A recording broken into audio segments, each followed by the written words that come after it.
Hey everyone, welcome to March. So you've been out of school for a long time. I hope you are getting some out of our PE lessons. So we're going to do another hockey lesson today using that same guy that has some pretty good stuff. We've been having a lot of fun with our hockey unit playing games and learning skill, but just learning to compete and play well. So hopefully you can have some fun doing this. It's a little bit like the soccer one we did. So here we go. So this will be what you're watching. Again, we'll do the warm-up, super hero warm-up. Pick whatever one you want.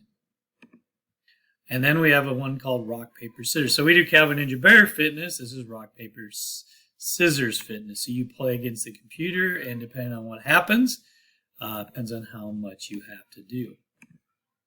And then we have cup stacking hockey. And then he has this big old hockey stick. But he's using a broomstick and some cups and some socks. So it gives you an opportunity to continue doing some of the stuff that we're doing, which it's been a lot of fun. We've enjoyed it. We miss you guys. We're getting a bunch of kids back. So if you get to come back, we'd love to have you.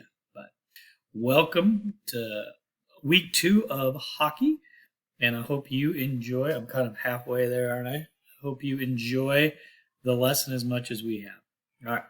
Have a good one. Make sure you contact your teacher, and if you have anything to show me, please let me see it. I haven't seen anything in a while. They're pretty fun to watch.